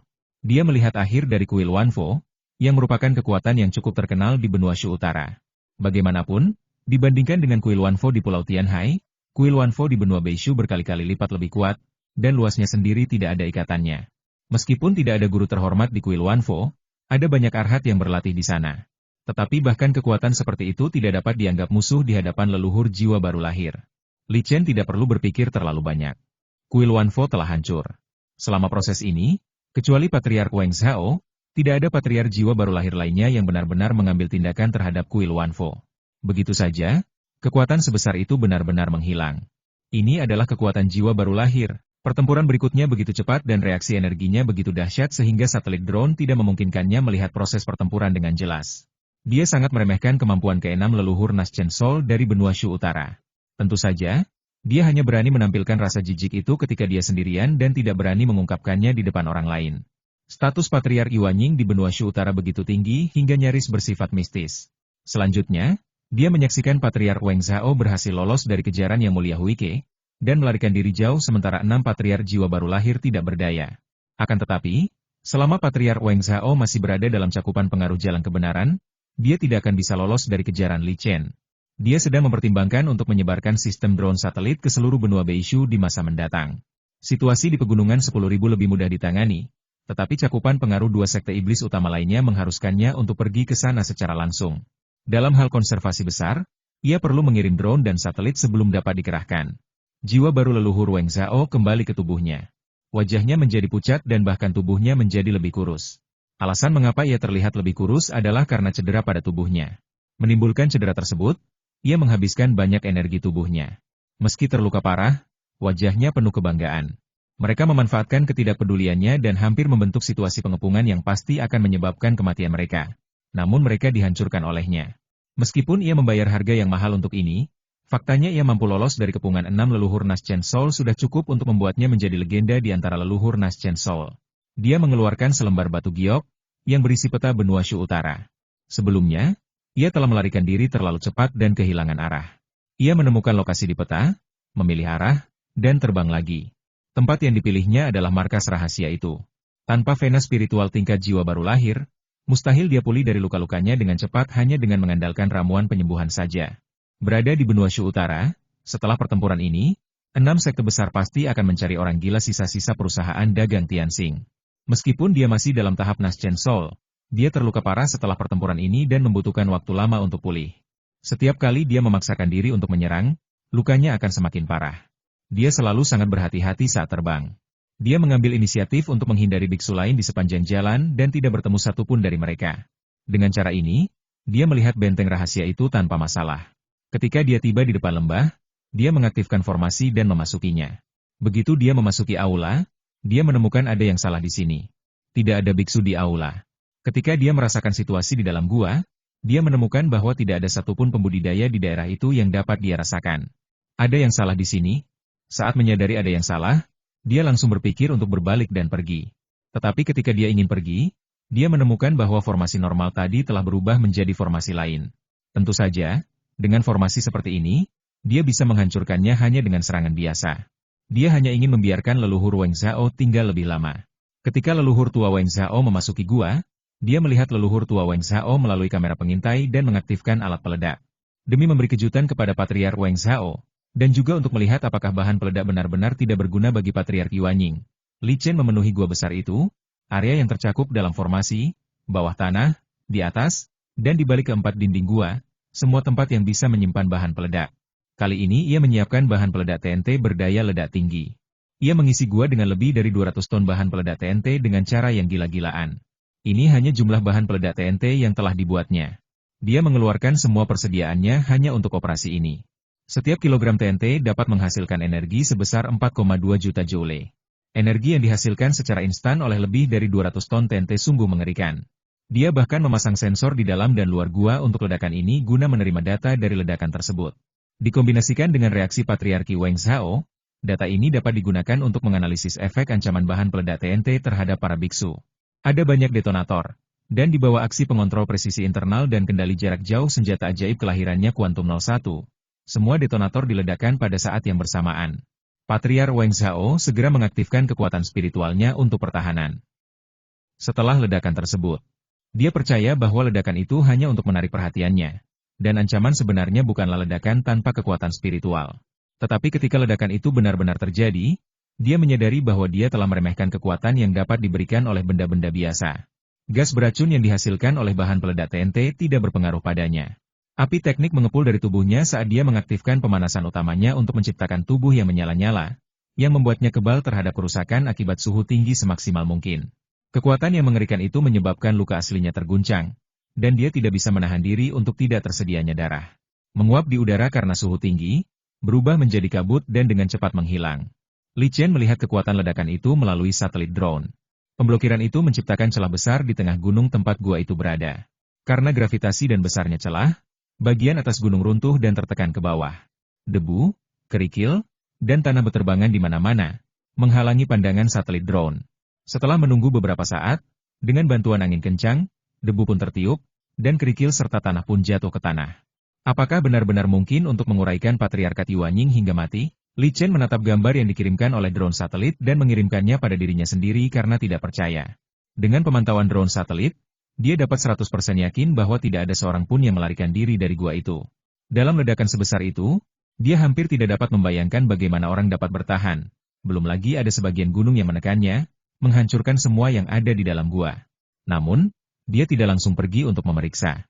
Dia menunggu suhu di lokasi ledakan kembali normal sebelum melepaskan drone untuk melihat lebih dekat. Dia dikenal sebagai orang yang mengenal dirinya sendiri. Tidak peduli bagaimana kondisi Patriark Wang Zhao, selama dia masih hidup, dia tidak perlu mengambil tindakan. Tepat saat dia menunggu, sesosok tubuh terbang keluar dari pendinginnya, dan sebuah lubang muncul di pendingin itu yang ditekan hingga setengah gunung. Li Chen mengfirmasi melalui satelit drone bahwa ini adalah leluhur Wang Zhao. Leluhur tua Wang Zhao ternyata masih hidup. Dia tidak hanya selamat dari ledakan itu, dia juga berhasil membuat jalan di bawah mengitari setengah gunung. Hanya saja Patriark Wang Zhao sedang dalam keadaan tertekan saat ini. Meskipun dia dikelilingi dan diserang oleh 6 leluhur Naschen Soul, dia tidak terlihat sesedih sekarang. Ada bercak-bercak besar darah hitam di jubahnya, dan Patriark jiwa baru lahir bahkan tidak bisa melindungi pakaian di tubuhnya, yang menunjukkan bahwa ledakan itu tidak memberikan efek apapun padanya. Jubah itu sendiri merupakan senjata ajaib, tetapi hanya sedikit pendeta yang menjadikannya senjata ajaib, dan fungsi utama jubah bukanlah perlindungan. Dengan bahan jubah tersebut, mustahil untuk membuatnya menjadi jubah tingkat senjata sihir dari Naschen Soul Patriark kecuali bahan tenun kelas 4 ditemukan. Untuk membuat senjata sihir lain yang lebih berguna. Dalam hal pertahanan, senjata sihir tipe perisai memiliki efek pertahanan yang lebih kuat dan bahannya lebih mudah ditemukan, jadi senjata sihir tipe perisai menjadi pilihan pertama para pembudidaya. Jubah pada Patriark Wang Zhao terbuat dari bahan kelas 3, tetapi tidak dimurnikan menjadi senjata ajaib dan hanya dapat dianggap sebagai senjata spiritual. Artinya, satelit pesawat tak berawak tidak dapat mengamati kondisinya dari jarak dekat. Jika tidak, mereka akan menyadari bahwa alis dan rambut terbakar dalam berbagai tingkat. Masih ada darah di mulut dan tubuhnya lebih kurus dari sebelumnya. Di dalam tubuhnya, Naschen Soul sangat lemah, dan hantaman ledakan tiba-tiba itu membuat luka-lukanya semakin parah. Hal yang paling merepotkan adalah tidak ada tempat di mana dia bisa menyendiri. Ini adalah satu-satunya tempat yang memungkinkan seorang pemenang Naschen Soul untuk menyendiri. Urat-urat spiritual yang sesuai dengan tahap Naschen Soul. Dan Patriark Wang Zhao tidak akan lagi mempercayai benteng-benteng itu. Benteng ini sudah menjadi benteng paling rahasia milik perusahaan dagang Tianxing di benua Shu Utara. Namun meski demikian, benteng ini tetap ditemukan. Patriark Wang Zhao melihat habitatnya di bawah. Dia sedikit bingung. Ini jelas bukan hasil karya sekte besar. Jika ada sekte besar yang benar-benar menemukan tempat persembunyiannya, mereka seharusnya tidak menggunakan cara seperti itu, tetapi harus mengirim beberapa leluhur jiwa baru lahir seperti yang mereka lakukan sebelumnya. Dengan pengalaman melarikan diri terakhir kali, akan sulit baginya untuk lolos dari tangan beberapa leluhur jiwa baru lahir dengan mudah lagi. Dan sekarang, dia terluka parah dan berhasil lolos dari gua yang meledak tanpa mencapai rintangan apapun. Artinya musuh hanya bermodalkan ledakan sebagai sarana dan tidak mampu menghadapinya. Seorang yang terlibat tahap jiwa baru lahir. Tidak peduli siapapun dirimu, aku akan mengingat semua yang terjadi hari ini, dan aku akan membalas budi kebaikanmu di masa depan. Ucapkannya dengan suara yang dalam, sambil mengerahkan kekuatan spiritualnya. Suaranya bisa terdengar dari jauh, dan dia yakin siapapun yang mengatur ledakan itu pasti sedang melihatnya di suatu tempat dekat sini. Dia tidak mencari. Dia hanya berusaha menahan lukanya. Dia tidak bisa tinggal di sini lebih lama lagi. Tahap Naschen Soul-nya baru saja terungkap, dan tidak akan lama lagi leluhur Naschen Soul dari sekte besar akan tiba. Li Chen sama sekali tidak peduli dengan apa yang dikatakan Patriark Weng Zhao. Dia hanyalah seorang pandai kecil di tahap awal Jindan. Bagi setiap tetangga Jindan, tentu saja merupakan suatu kehormatan untuk mendengar ancaman dari Patriark Weng Zhao. Karena jika seorang yang memiliki Jindan merupakan musuh leluhur Yuanying, dia tidak akan mendengar kata-kata yang mengancam seperti itu, dan leluhur Yuanying dapat membunuh Jindan tersebut dengan mudah. Apa yang dikatakan Patriark Weng Zhao menampilkan janjinya, dan Li Chen hanya bisa menandakan kemarahan Patriark Weng Zhao yang tidak kompeten. Kali ini, Patriark Weng Zhao tidak mengandalkan dirinya sendiri untuk terbang, tetapi mengeluarkan sebuah perahu terbang. Setelah dia memasuki perahu terbang itu terbang menuju tujuan. Tindakan ini membuat Li Chen merasa aneh. Ini bukan hari pertama dia mengawasi leluhur tua Weng Zhao, tetapi dia belum pernah melihat leluhur tua Weng Zhao menggunakan perahu terbang. Perahu terbang hanyalah senjata sihir tingkat 3. Mungkin bagi seorang pecinta Jindan, perahu terbang seperti itu sangatlah berharga. Apakah dia terluka parah? Pada saat yang sama, satelit pesawat tak berawak selalu memadukan pergerakan kapal terbang. Jika leluhur tua Weng Zhao benar-benar terluka parah, mungkin dia dapat terus memberi sedikit kejutan kepada leluhur tua Weng Zhao. Mengenai pelaporan keberadaan Patriark Weng Zhao ke sekte dan meminta Patriark jiwa baru lahir sekte untuk mengambil tindakan, dia tidak pernah menyukainya. Melaporkan keberadaan leluhur Yuanying sekali mungkin merupakan informasi yang diperoleh secara kebetulan. Tetapi jika keberadaan leluhur Yuanying dilaporkan terus-menerus, saya khawatir leluhur Yuanying di benua Shu Utara akan memiliki gambaran tentang kemampuannya. Bab 341 Gangguan. Perahu terbang Patriark Weng Zhao berputar ke arah berkali-kali dan akhirnya berhenti di air terjun pegunungan. Dia tidak pergi ke benteng manapun, tetapi menemukan tempat ini tanpa energi spiritual apapun, dan bersiap untuk beristirahat sejenak untuk menyembuhkan luka-lukanya. Dia tidak lagi percaya pada benteng-benteng perusahaan dagang Tianxing sebelumnya. Selain itu, dia tidak mempercayai persepsinya sendiri. Kalau tidak, bagaimana mungkin bisa terjadi suatu kebetulan bahwa begitu dia memasuki gua, bentuk gua berubah, diikuti oleh ledakan. Patriark Weng Zhao memegang tangannya, dan cahaya pedang merah terbang keluar dari tubuhnya, menggali gua sementara di belakang air terjun. Hanya dalam keadaan darurat seperti saat ini dia akan menggunakan senjata ajaib penyelamat nyawa tingkat 4-nya untuk menggali gua sementara. Butuh lebih dari 10 napas waktu untuk membangun gua sementara. Setelah memasuki gua, ia mengeluarkan cakram formasi tingkat 4 dan membuangnya. Dengan wajah lelah, leluhur tua Weng Zhao mengeluarkan putuan lainnya. Putuan ini adalah harta langka yang memiliki fungsi meningkatkan kecepatan kompas. Dia duduk bersila di peutuan, mengeluarkan botol giok, menuangkan ramuan penyembuhan tingkat 4 dan menelannya. Patriark Yuanying sendiri sangat kuat, dan sangat sulit untuk melukai tubuhnya. Itulah sebabnya Patriark Yuanying rusak, bahkan lebih sulit baginya untuk pulih. Kali ini, Patriark Weng Zhao terluka parah. Setelah serangan gabungan dari 6 leluhur jiwa baru lahir, dia sendiri menguraikan gambar dharma jiwa baru lahirnya, dan kemudian dia menimbulkan dampak ledakan yang mengerikan. Setiap cedera yang digabungkan dapat menyebabkan seseorang mati-mati biasa berkali-kali. Meski dia masih hidup, luka-lukanya masih tertekan. Jika saat itu dia tidak berada di benua Shu Utara yang dikepung musuh, dia pasti sudah mencari tempat untuk mundur dan menyembuhkan luka-lukanya. Sekarang, semakin lama dia menunda, semakin serius cederanya. Dia perlahan menutup matanya, dan energi spiritual di tubuhnya mulai beredar.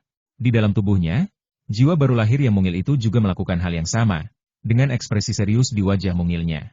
Li Chen muncul di lokasi yang berjarak 500 mil dari air terjun. Ketika dia melihat leluhur tua Weng Zhao menggali gua sementara, dia menilai bahwa leluhur tua Weng Zhao sedang bersiap untuk menyembuhkan luka-lukanya. Namun, dia tidak ingin memberi kesempatan kepada Patriark Weng Zhao untuk menyembuhkan lukanya. Dia berangkat dan melepaskan 3 mayat besi puncak. Ini adalah 3 mayat besi puncak dengan 3 kepala dan 6 lengan. Tiga mayat besi berkepala 3 dan berlengan 6 telah lama diserang petir di ruang pemberitahuan mayat di cincin antariksanya, dan ketahanan mereka terhadap petir telah meningkat pesat. Saat ia berada di tahap pembangunan fondasi, mayat besi puncak 3 dan berlengan 6 masih membantu. Tetapi setelah ia menjadi pendukung Jindan, peran mayat besi puncak ini menjadi jauh lebih kecil.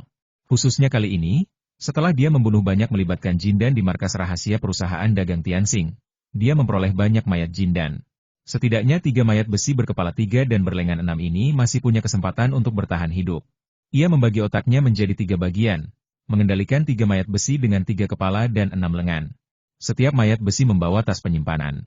Mayat ketiga besi itu berlari maju, dan kecepatan larinya bahkan lebih cepat dari kemampuan terbang mereka. Ketika mereka masih 30 mil jauhnya dari air terjun, mayat ketiga besi itu berhenti.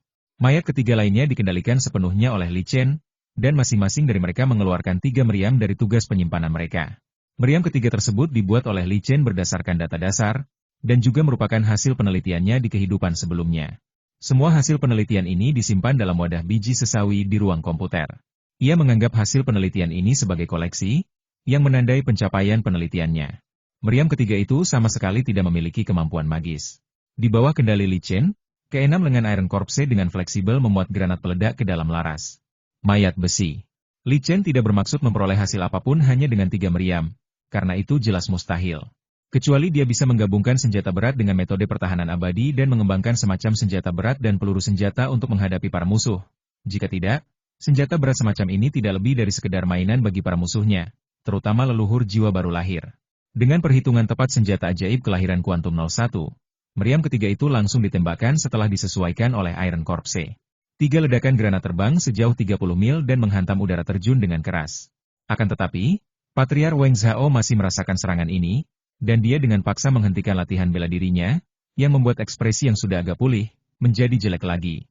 Proses penyembuhannya pun terganggu, bukan saja luka-lukanya tidak banyak pulih, tetapi karena dijaminnya proses penyembuhan secara paksa, ia merasa luka-lukanya malah semakin parah. Sekarang tempat ini sudah ditemukan, tidak mungkin dia ingin tinggal di sini untuk melanjutkan penyembuhannya. Dengan lambaian tangannya, dia mengambil kembali barang-barang penting itu dan terbang keluar dari gua. Dia melihat lingkungan yang hancur dan matanya menatap ke kejauhan. Dia telah merasakan rute serangan meriam sebelumnya. Dan meskipun dia berada dalam situasi ini, dia tidak langsung melarikan diri, tetapi terbang menuju ke arah serangan. Saya ingin melihat siapa yang melacakku dan cara apa yang mereka gunakan, kata Patriark Wang Zhao dengan lembut. Dia sangat berhati-hati sepanjang jalan, tetapi tempat persembunyiannya tetap ketahuan. Dia tidak akan pernah merasa tenang kecuali dia menemukan orang yang membuntutinya. Selain itu, cara menyerang yang digunakan lawan sangat lemah, yang membuatnya menyadari bahwa dirinya bukanlah eksistensi yang kuat. Bagaimana dia bisa menggunakan cara curang seperti itu? Jarak 30 mil ditempuh dalam waktu singkat oleh Patriark Wang Zhao. Ia melihat 3 mayat besi sedang mengumpulkan benda-benda aneh. Kau benar-benar tenggelam. Aku akan memenggal mayatmu yang sudah dimurnikan. Leluhur tua Wang Zhao sangat marah. Dia tidak menemukan para pengejar di sini, hanya 3 mayat besi. Mayat besi, yang setara dengan tahap pendirian fondasi, bahkan bukan semu terbaik bagi leluhur jiwa baru lahir. Tetapi hal inilah yang mengganggu perawatannya dan meringankan luka-lukanya. Patriark Wang Zhao tidak berani menunjukkan kekuatan tahap Naschen Soul, karena itu akan menyebabkan induksi formasi yang tersebar di seluruh benua. Dia terbang menuju 3 mayat besi, dan 3 bola api muncul di depannya. Tepat saat dia hendak bertindak, aura ketiga mayat besi itu tiba-tiba berubah, dan 3 awan petir muncul di langit. Penampakan 3 awan petir itu sangat aneh. Sebelumnya tidak ada gerakan, tetapi mereka muncul dalam sekejap. Kesengsaraan guntur, leluhur tua Wang Zhao menenangkan tubuhnya. Dia hampir menyelesaikan banyak masalah guntur ramuan emas mayat besi. Kalau saja dia tidak terluka, dia tidak akan peduli sama sekali dengan jaminan guntur ramuan emas semacam ini. Namun sekarang dia terluka, rangsangan eksternal apapun yang kuat akan memperparah lukanya. Mayat ketiga besi itu semua menatap Patriark Wang Zhao, dan kemudian masing-masing dari mereka menempelkan jimat 1000 mil cahaya Buddha di tubuh mereka. Ketiga, jimat cahaya 10.000 mil Buddha, ini diberikan kepadanya oleh kuil Qianye. Mungkin hanya Li Chen yang akan menyia-nyiakan jimat penyelamat hidup tingkat Jindan dengan aura agama Buddha. Tujuan penggunaan 3 mayat besi hanya untuk meningkatkan kecepatan mereka dalam waktu singkat. Cahaya keemasan agama Buddha muncul pada ketiga mayat besi tersebut, membuat mayat besi tersebut tampak suci. Mereka menerkam ke arah Patriark Wang Zhao, sama sekali tidak menghiraukan datangnya malapetaka guntur ramuan emas. Mereka tidak peduli, tapi leluhur tua Wang Zhao peduli. Namun, 3 guntur petir akan menganggap leluhur tua Wang Zhao sebagai orang yang membantu mayat besi bertahan hidup dari malapetaka, dan juga akan memasukkan leluhur tua Weng Zhao ke dalam serangan sasaran. Patriar Weng Zhao tidak lagi berniat membunuh 3 mayat besi itu. Dia menyadari bahwa mayat besi ketiga ini dibiarkan mati. Tidak peduli apakah ia membunuh atau tidak, dalam kondisi ini, tanpa bantuan sihir apapun, peluang Iron Corpse untuk selamat dari malapetaka guntur sangatlah kecil, dan jika ia gagal selamat dari malapetaka guntur, ia akan hancur. Patriar Weng Zhao berbalik dan melarikan diri. Seorang leluhur tua di tahap jiwa baru lahir ditakuti oleh 3 mayat besi. Namun, 3 mayat besi yang menggunakan jimat cahaya Buddha 10.000 mil, juga sangat cepat. Ketika Patriar Weng Zhao menekannya, kecepatan mereka sebenarnya lebih lambat. Hal ini tidak dapat disalahkan pada tetua Weng Zhao. Ia terluka dan tidak dapat mengerahkan seluruh kekuatannya. Jimat 10.000 mil cahaya Buddha, sebenarnya adalah jimat yang diberikan oleh kuil Qianye kepada para pengikutnya untuk menyelamatkan hidup mereka. Fungsinya hanya untuk bergerak cepat, dan dapat bergerak sangat cepat dalam waktu singkat. Tepat ketika mayat ketiga besi itu hendak mengejar leluhur tua Weng Zhao, aura leluhur tua Weng Zhao tiba-tiba meningkat, dan pukulannya yang tertahan pun sedikit terungkap. Jauh di belakang. Pada saat yang sama ketika Patriar Weng Zhao mengungkapkan aura jiwa baru lahir, formasi mendeteksi aura jiwa baru lahir dan memperingatkan 6 sekte utama. Patriar Weng Zhao memahami hal ini, jadi meskipun kekuatan jiwa barunya terekspos, dia tidak membuang waktu menghancurkan 3 mayat besi itu. Waktu untuk serangan biasa sangat berharga baginya. Dan dia tidak bisa menyia-nyiakan hidupnya pada 3 mayat besi yang hampir ditakdirkan untuk mati. Kecepatan leluhur tua Weng Zhao meningkat dan dia segera melarikan diri ke pengasingan. Mayat ketiga besi itu berputar dan terbang ke arah lain. Saat ini, pengaruh jimat 10.000 mil cahaya Buddha pada mereka masih ada, sehingga mereka dapat mencapai jarak ratusan mil dalam sekejap. Mereka memaksakan ke suatu daerah datar di mana 3 formasi telah disiapkan sebelumnya, dan ketiga mayat besi itu masuk ke dalam formasi tersebut. Tepat saat berhenti dalam formasi, 3 guntur surgawi jatuh dari tidurnya dan masing-masing menghantam mayat besi ketiga. Guntur langit yang mengerikan itu langsung mengubah permukaan tubuh ketiga mayat besi itu menjadi arang. Mayat-mayat besi yang dikelilingi oleh petir. Li Chen tidak pergi untuk melihat situasi ketiga mayat besi itu. Memeriksanya. Selama berhari-hari, dia menghabiskan banyak bahan pemurnian mayat kelas 2 dan 3 untuk mereka. Namun, untuk memastikan keamanan promosi Iron Corpses, ia awalnya berencana untuk membiarkan Iron Corpses bersiap setidaknya beberapa bulan lagi sebelum mempertimbangkan untuk mempromosikan mereka. Jika bukan karena leluhur Weng Zhao kali ini, dia tidak akan membiarkan mayat ketiga besi itu menerobos terlebih dahulu.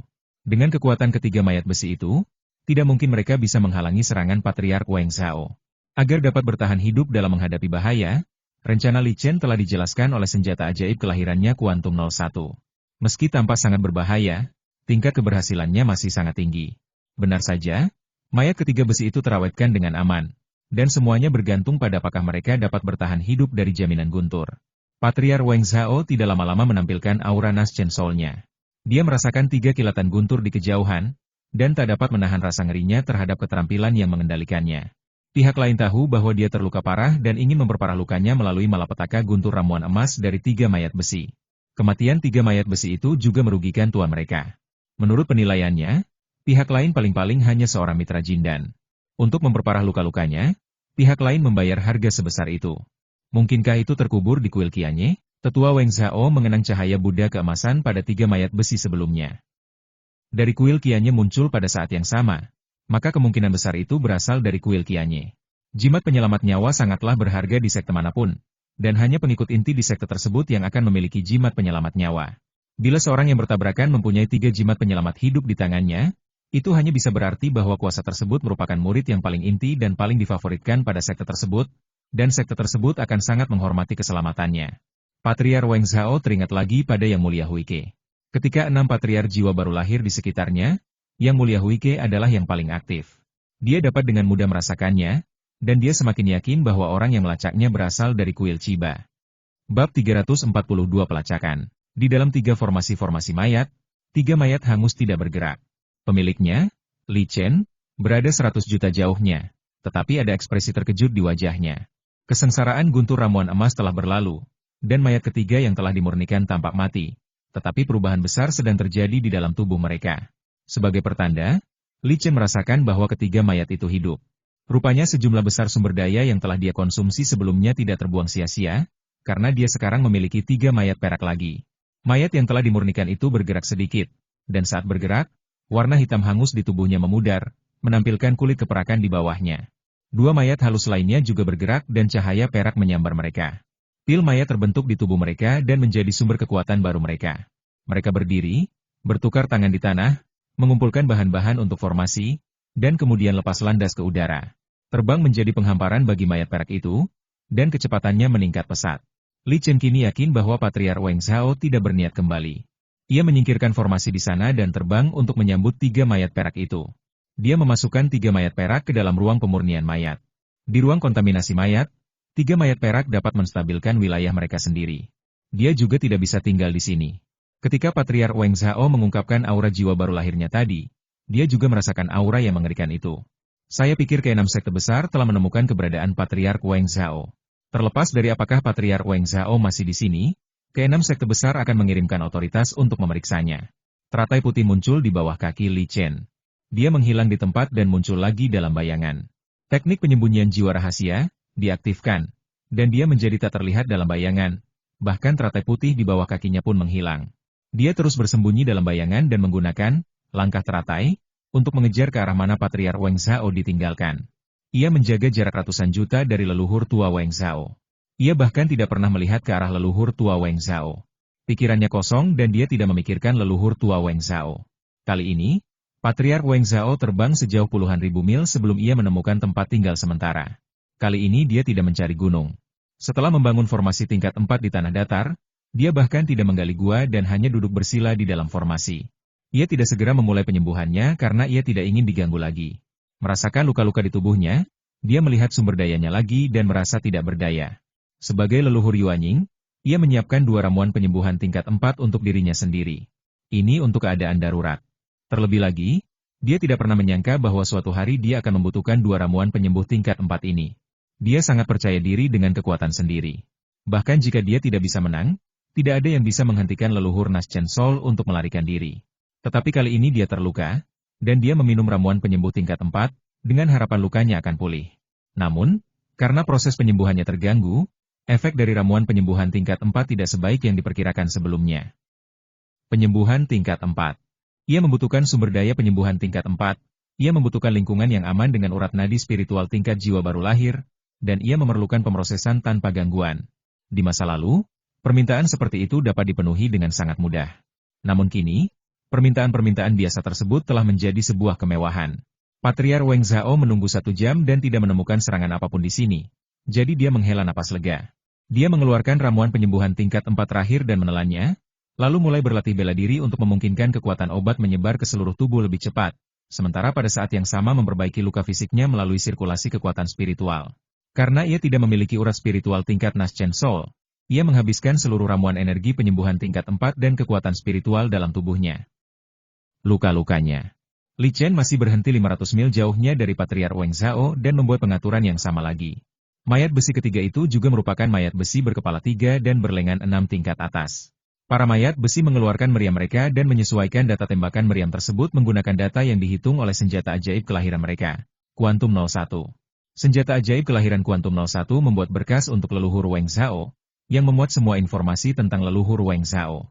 Data ini dimulai sejak pertama kali leluhur tua Wang Zhao menyebar, dan semua catatan yang dapat dikumpulkan tentang perilaku leluhur tua Wang Zhao disimpan dalam arsip. Terutama analisis terhadap aktivitas psikologis Master Wang Zhao sangatlah penting. Justru karena berkas inilah Li Chen tidak langsung melancarkan serangan, tetapi menunggu hingga senjata ajaib sepanjang hidupnya Quantum 01 memberikan waktu terbaik untuk melancarkan serangan. Patriark Wang Zhao berada. Leluhur Wang Zhao, yang tenggelam dalam proses penyembuhan, menyimpan sebagian pikirannya di dunia luar. Inilah yang hanya kami lakukan di tempat-tempat yang tidak aman. Jika Anda ingin penyembuhan berjalan sejauh mungkin, sebaiknya pusatkan seluruh perhatian Anda pada penyembuhan, sehingga penyembuhan dapat memberikan efek terbaik. Belum lagi penyembuhan, bahkan latihan sehari-hari pun mengharuskan praktisi untuk berkonsentrasi. Gangguan apapun akan mempengaruhi hasil latihan. Namun, Patriark Wang Zhao tidak punya pilihan. Ini adalah masa tergelap dalam hidupnya. Dia berada di benua Shu Utara tanpa dukungan apapun dan dikelilingi oleh musuh. Tepat setelah menunggu selama 1 jam tanpa menyerang musuh, dia pikir dia aman dan mulai menyembuhkan lukanya.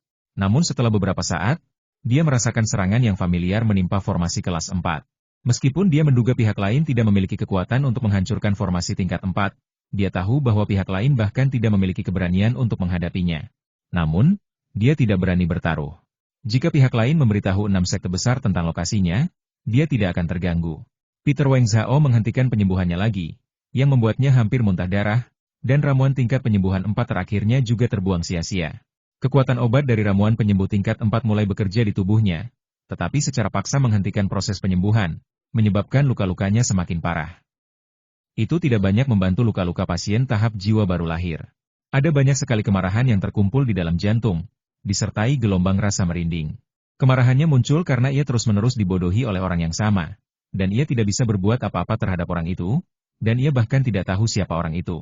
Alasan mengapa ia tahu bahwa pria itu dan bukan orang lain yang dipasang adalah karena pemandangan pengeboman di luar. Serangan semacam ini tanpa tekanan energi spiritual apapun cukup kuat untuk menyamai kekuatan pukulan seorang kekuatan tahap pendirian fondasi. Tetapi ini adalah kekuatan yang dilepaskan oleh benda fana apapun. Tidak peduli seberapa luas pengetahuan leluhur tua Wang Zhao, dia hanya pernah melihat benda-benda fana dengan kekuatan ini di benua Shu Utara. Dia menyingkirkan pelataran formasi tingkat 4. Pengeboman ini tidak menyebabkan banyak kerusakan. Dia terbang menuju ke arah asal peluru itu dan melihat 3 mayat besi lagi. Mayat besi berkepala 3 dan berlengan 6 itu memiliki ciri-ciri yang sangat jelas. Gagal? Mereka bukanlah 3 mayat besi di depannya, dia akan mengira bahwa 3 mayat besi sebelumnya telah menyusulnya lagi. Mereka bukanlah 3 mayat besi, tapi maknanya sama. Orang yang melacaknya sekali lagi menggunakan metode yang sama untuk mengganggu proses penyembuhannya. Ia bahkan merasa bahwa dirinya ketahuan. Ia menunggu selama 1 jam penuh, tetapi tidak ada serangan yang datang. Dia tidak dapat menahan diri untuk tidak memeriksa tubuhnya untuk melihat apakah ada orang yang meninggalkan peralatan pengawasannya. Dia segera menggelengkan kepalanya. Jubahnya sudah lama diganti karena ledakan itu, jadi bagaimana mungkin masih ada yang tersisa? Lagi pula, dengan kekuatan, jika pihak lain benar-benar dapat meninggalkan sesuatu miliknya secara diam-diam tanpa dia sadari, maka tidak akan sulit bagi pihak lain untuk menyakitinya. Patriark Wang Zhao mengungkapkan mayat besi itu yang ketiga. Kali ini dia bahkan tidak berpikir untuk mendekat. Dia berbalik dan berlari tanpa ragu-ragu.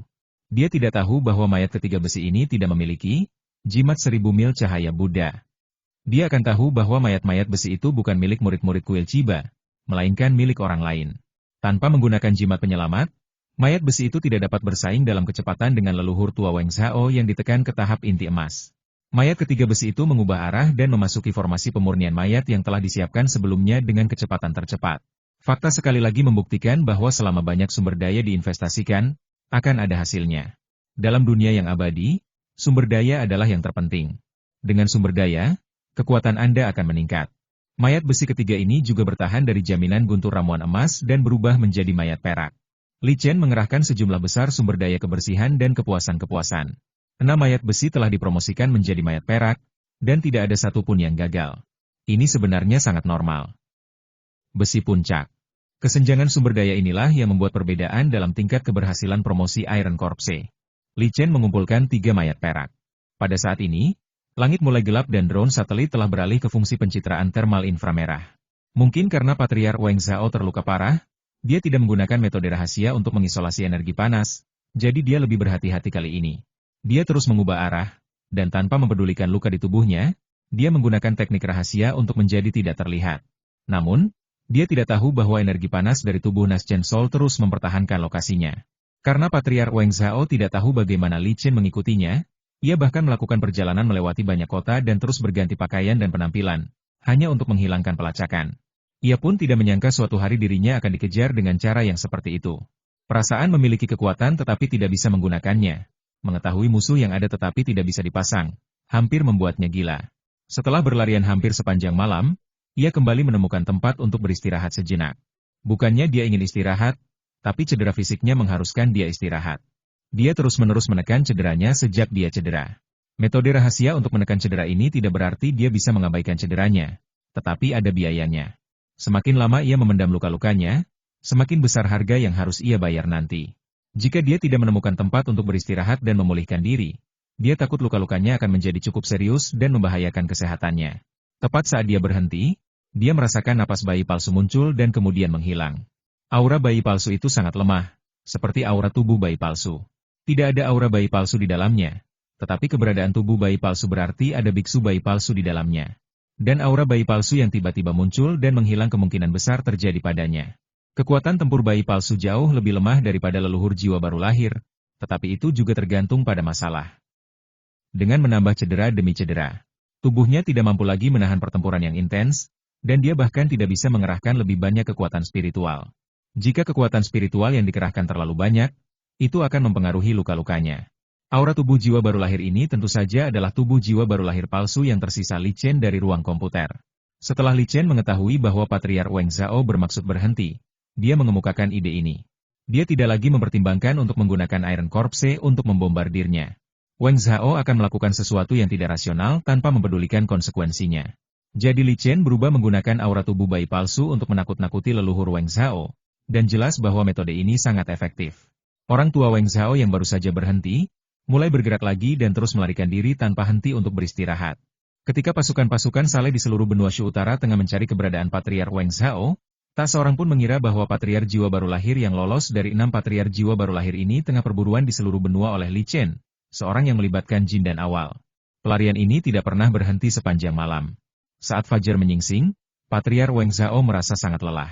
Bahkan jika dia bertarung dengan leluhur Nas Chen Sol dengan level yang sama sepanjang malam, dia tidak akan merasa selelah ini. Dalam keadaan terluka parah, ia terus berusaha melepaskan diri dari kejaran. Namun pendeta di belakangnya membawa duri dalam dagingnya dan ia tidak dapat menyingkirkannya, apapun yang dilakukannya. Yang paling membuat Patriark Wang Zhao dibenci adalah betapapun ia berusaha memikat di belakangnya, ia tidak dapat membuatnya muncul, dan kehadiran di belakangnya hanya terus membuatnya tergantung. Pada paruh kedua malam, aura bayi palsu akan muncul dari waktu ke waktu. Untuk tinggal. Bab 343 sukses. Patriark Wang Zhao mengalami sakit kepala parah, perasaan yang jarang ia alami sejak ia mulai mengolah keabadian. Dia telah kehilangan jejaknya sejak lama, sesuatu yang tak terbayangkan bagi seseorang yang berpikiran, terutama yang berada di tahap jiwa baru lahir. Namun hal itu biasa baginya saat ini. Selama dia tidak memaksa masuk ke dalam formasi besar yang memisahkan kekuatan baik dan jahat, tempat-tempat lainnya adalah wilayah kekuatan baik, dan mereka semua sama saja. Tidak ada teman dimanapun, dan siapapun yang ditemukan akan menjadi musuh. Tepat saat dia mengerutkan kening, dia merasakan dua biksu jin dan muncul di depannya. Itu adalah dua arhat.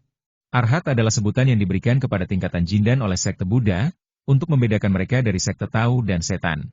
Dia mengeluarkan peta giok dan memeriksa medannya, serta mendapati bahwa dia akan mendekati radius 1000 mil dari kuil Qianye. Tak perlu dikatakan lagi, arhat kedua ini adalah arhat dari kuil Qianye. Dia memandang kedua arhat itu dan sebuah pikiran terlintas dalam ingatannya. Dia tidak ingin membunuh kedua arhat itu, tetapi dia juga tidak berniat membiarkan mereka pergi. Sosoknya melintas dan muncul di samping kedua arhat itu. Sekejap. Oleh karena itu, Patriark Wang Zhao hanya menggunakan kekuatan tingkat jindan, tetapi teknik rahasia yang dikuasainya dan cara lain selain alam itu jauh di luar jangkauan dua arhat biasa. Begitu dia muncul, dua bola api di tangan mengenai kedua arhat itu. Kedua arhat itu terkena bola api sebelum mereka bisa mengaktifkan senjata sihir pertahanan mereka. Ramuan emas dalam tubuh mereka tidak dapat dimobilisasi dan mereka tidak dapat bergerak sama sekali. Setelah Patriark Wang Zhao bertindak, dia tahu hasilnya. Kedua arhat itu tidak mati, tetapi tubuh mereka ditembus oleh apinya. Dia berbalik dan berjalan pergi, namun berhenti 5 mil jauhnya dari kedua arhat tersebut. Dia ragu sejenak, tetapi akhirnya memutuskan. Dia perlu memancing orang yang melacaknya agar muncul. Jika pihak lain memang dari kuil Chiba, maka pihak lain pasti akan pergi menyelamatkan kedua arhat itu. Bahkan jika pihak lain bukan dari kuil Chiba, dia telah menyiapkan umpan yang lebih besar untuknya.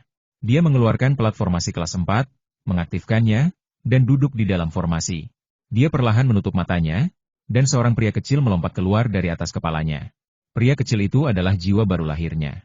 Setelah Nas Chen Sol muncul, auranya tidak banyak berubah. Di tangan Yuanying, ia memegang pedang merah menyala, yang merupakan senjata ajaib kelahirannya. Nas Chen Sol miliknya bukanlah Nas Chen Sol palsu. Nas Chen Sol yang asli dapat membawa senjata ajaib. Dengan wilayah Patriark Wang Zhao, jiwa baru lahirnya hanya dapat membawa senjata sihirnya sendiri. Namun, ini sudah cukup. Memegang pedang ajaib tingkat 4, dengan kecepatan Nas Chen Sol, dia dapat dengan mudah membunuh selama dia tidak bertemu dengan leluhur Nas Chen Sol. Yang terpenting adalah dia yakin bahwa selama musuh mendekati jarak tertentu, kecepatan Nas Chen Sol dapat membuat musuh tidak memiliki tempat untuk melarikan diri.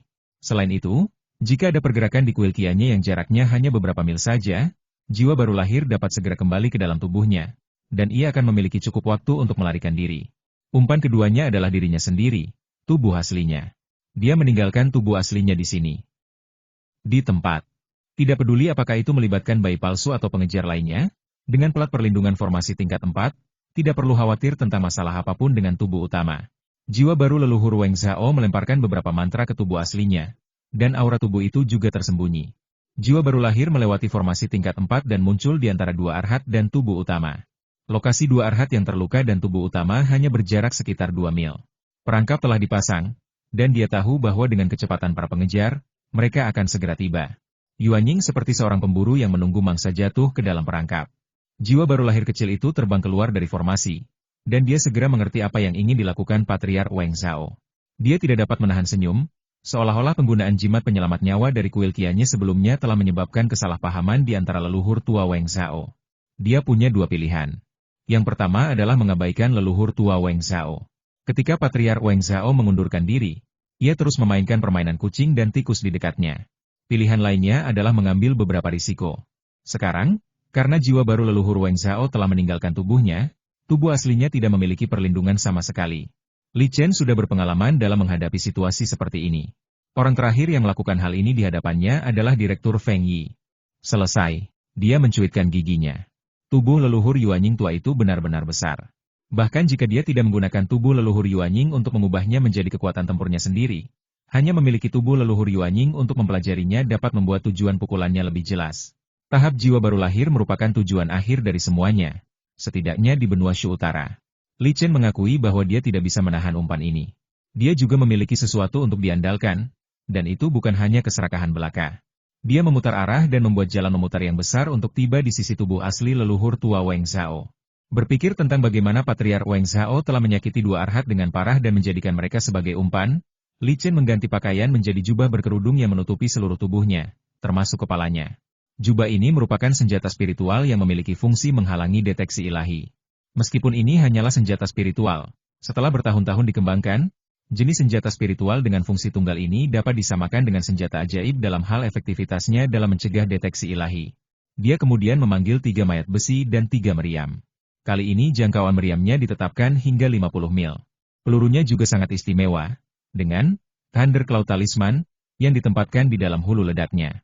Li Chen tidak tahu apakah teknik awan petir dapat melukai jiwa baru lahir, tetapi Patriark Weng Zhao terluka parah, dan teknik awan petir diperkirakan dapat mengganggu lawan.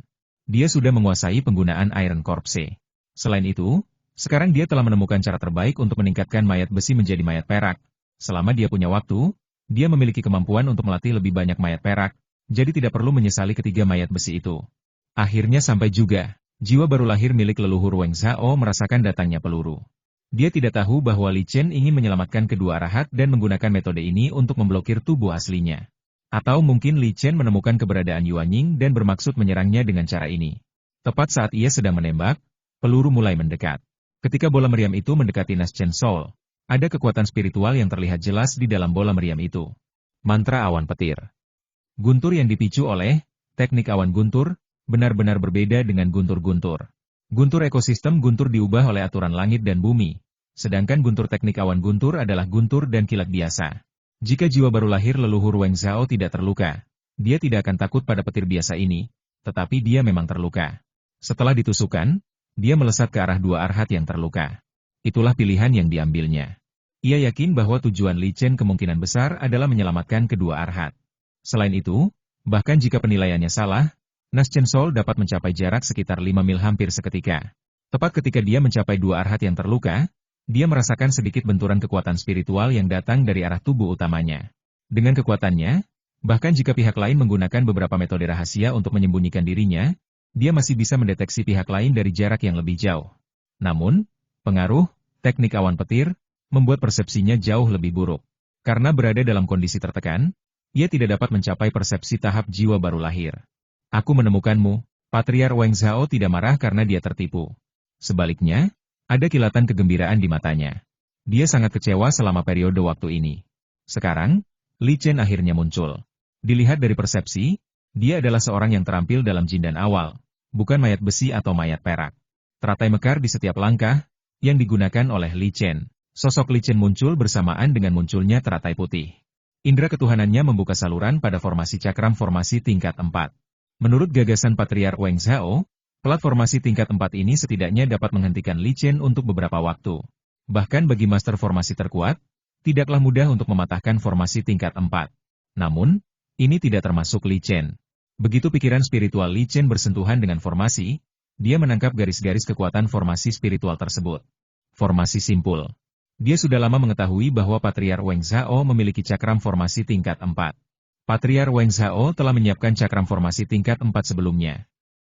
Komputasi senjata ajaib penyelamat seumur hidup kuantum 01 secara maksimal.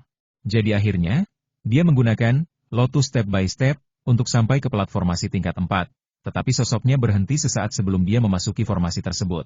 Begitu Li Chen memasuki formasi, dia melihat tubuh asli Patriark Weng Zhao duduk tak bergerak. Karena tubuh jiwa baru lahir ini disegel oleh jiwa baru lahir milik Patriark Weng Zhao sendiri, aura jiwa baru lahir tersebut ditekan di dalam tubuhnya.